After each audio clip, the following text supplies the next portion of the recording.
இனிய மொழியே ஈரடி மொழி, உன்னை பேச ஊக்கம் கொண்டேன், எத்திசை போற்றும் எழிலுடையவளே, ஐயம் கொண்டேன் ஏக்கம் தெரியும் ஒளிப்பது செவிகளிலே ஓங்காரமாக உங்குரல்.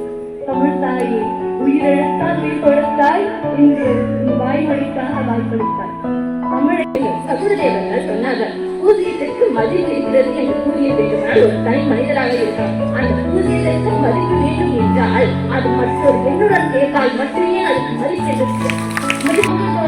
ஒன்றி வாழும்போது அவனோட ஆயுள் காலமும் குறைந்து என்று ஆராய்ச்சி கூறுது. அதே மாதிரி சமூகமே உருவாகும். ஏன் ஒரு தனி மனுஷனோட வருமானம் அதிகமானதான் நம்ம நாட்டோட பொருளாதாரம் அருமையா பேசினாங்க. என்னுடைய ஒரே கேளுங்க, எல்லாருமே வரலாறு படிச்சிருக்கீங்கன்னு நினைக்கிறேன். எல்லாரும் படிச்சிருக்கீங்க தானே? எல்லாரும் எப்படி மகாத்மா காந்தி சுதந்திரத்தை பெற்று கொடுத்தாரு நல்லாவே தெரியும். அவர் தனி மனிதனா அந்த சுதந்திரத்தை பெற்று கொடுத்தாரா? இல்ல. அவரு 14 இயக்கங்களை ஏற்படுத்தி ஒவ்வொரு குழுவிலும் பாதி பேரை சேர்த்து வச்சு அதனாலதான் விடுதலை நம்ம கிடைச்சது. இந்த சமுதாயம் என்ன பண்ணுது தெரியுமா? பணக்காரர் குடிச்சா சோசியல் இருக்கு, ஏழை குடிச்சா குடிக்காது. நீங்களே சொல்லுங்க, குடிக்கிறவன் என்னைக்குமே குடிக்காதுங்க. அதுல என்ன பணக்காரங்க என்ற வித்தியாசம்?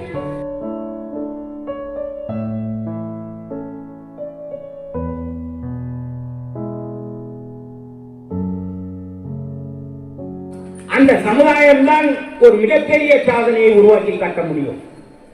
இந்த உலகத்திலே தனிமனிதனாக எழுதியவர்கள், தனிமனிதனாக சிந்தித்தவர்கள், தனிமனிதனாக கருத்துக்களை வெளிக்காட்டியதையெல்லாம் சமுதாயமாக எடுத்துச் செல்கின்ற பொழுதுதான் ஒரு சமுதாயம் என்பது ஒரு நல்ல பாதையை நோக்கி போகிறது.